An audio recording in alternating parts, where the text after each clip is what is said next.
Breaking ని చూస్తున్నాం. నల్లమలలోని Amrabad tiger reserve forest లో కార్చిచ్చు రాజుకుంది. నాగర్ కర్నూలు జిల్లా దొమలపెంట రేంజ్ లో మంటలు చెలరేగాయి. తవిసిపెంట వజ్రాల మడుగు ప్రాంతంలో సుమారు 60 హెక్టార్ల విస్తీర్ణంలో అడవికి నిప్పంటుకుని మంటలు వ్యాపించాయి. అటవీ శాఖ సిబ్బంది మంటలను అదుపులోకి తెచ్చేందుకు యత్నిస్తున్నారు. హైదరాబాద్ శ్రీశైలం జాతీయ రహదారి పక్క నుంచి సుమారు 3 కిలోమీటర్ల మేర మంటలు విస్తరించాయి. మంటలు చెలరేగిన ప్రాంతాల్లో ఎత్తైన కొండలు, లోయలు ఉన్నాయి. దీంతో నడవలేని పరిస్థితి వల్ల మంటలు ఆర్పడం కొంత కష్టంగా మారింది. ఇందులో గడ్డి మాత్రమే కాలిందని, చెట్లకు ఎలాంటి నష్టం జరగలేదని అటవీ శాఖ స్పష్టం చేసింది.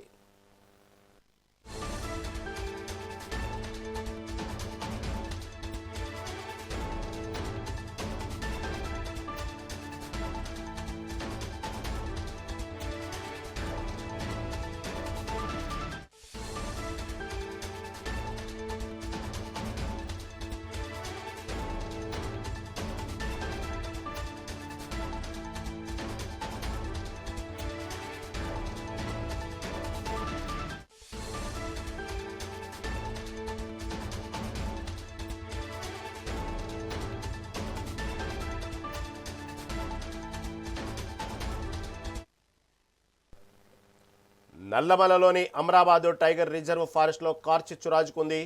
నాగర్ కర్నూలు జిల్లా దోమలపెంట రేంజ్ లో మంటలు చెలరేగాయి.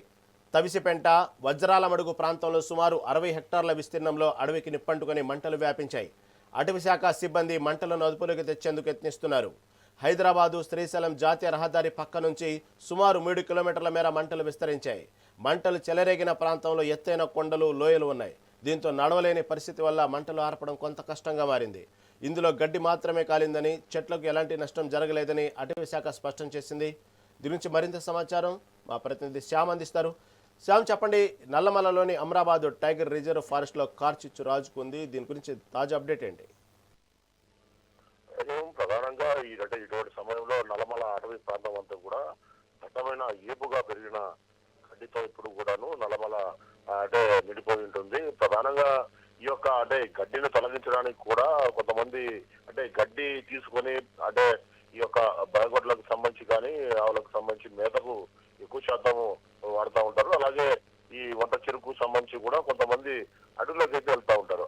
ఈ అమరాబాద్ ప్రాంతం కావచ్చు, వజ్రాల మడుగు ప్రాంతం అంతా కూడా కావచ్చు, లోతట్టు సంబంధించిన డీప్ ఫారెస్ట్ అవడంతో అక్కడ సంబంధించి పర్యవేక్షణ కూడా అటవీ శాఖ అధికారులకు అయితే కష్టతరం అవుతుంది. ఈ క్రమంలో నిన్నైతే పెద్ద ఎత్తున మంటలు చెలరేగడంతో ఈ వేపుగా పెరిగిన గడ్డి అయితే మొత్తం కూడా దట్టంగా వ్యాపించింది. 60 హెక్టార్లకు పైగానే ఈ యొక్క అడవి కాలిపోయినట్లుగా ఉన్నారు. అయితే ఈ యొక్క మంటలను ఆపేందుకు అటవీ శాఖ అధికారులు కూడా పెద్ద ఎత్తున శ్రమిస్తున్నప్పటికీ ఈ పంటలకు మాత్రం రాలేని పరిస్థితి. ఎందుకంటే పెద్ద పెద్ద డీప్ ఫారెస్ట్ కావడము, అదే పడకుండా పెద్ద చెట్లు ఉండడము, వేగంగా వెళ్ళలేని పరిస్థితుల్లో అయితే అటవీ ప్రాంతం అంతా కూడాను పెద్ద ఎత్తున అయితే ఈ కార్చిచ్చు అయితే అనుకుంది. అంతేకాకుండా ఇప్పుడు 765 నేషనల్ హైవే అనే శ్రీశైలం ప్రాంతంలో కూడాను ఈ యొక్క మంటలు కూడా కార్చిచ్చు అంటుకుంది. ప్రధానంగా శ్రీకాకుళం నుంచి 6-7 కిలోమీటర్ల దూరంలో ఉన్న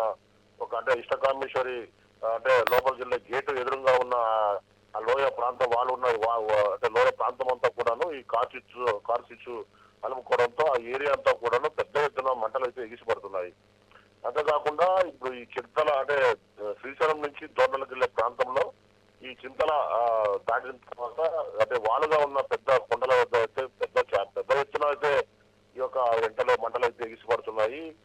ఏపుగా పెరిగిన గడ్డి అయితే అనుకోవడంతో ఆ గడ్డితో పాటుగా పక్కన చెట్లు కూడాను అంటుకుపోయినాయి. ప్రధానంగా అక్కడ ఉన్న పెద్ద పెద్ద వాహనాలతో అక్కడికి వచ్చి అటవీ శాఖ అధికారులు మంటలు ఆర్పే ప్రయత్నానికి ఎంత చేసినప్పటికీ కూడాను పడుతున్న మంటల తాకిడికి అయితే దాన్ని కంట్రోల్ తెచ్చుకోవడానికి పరిస్థితి అయిపోయింది.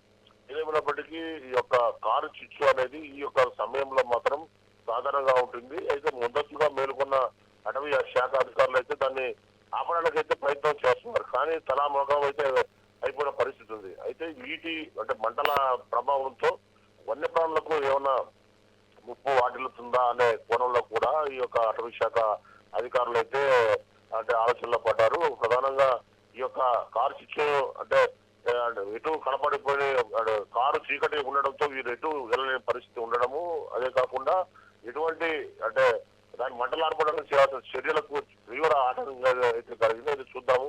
అంటే ఇప్పుడు పగలైంది కాబట్టి ఈ ప్రాంతంలో ఎలా దీన్ని మంటలు ఆర్పడానికి మాత్రం మనం వేచి చూడాల్సిన పరిస్థితి ఉంది.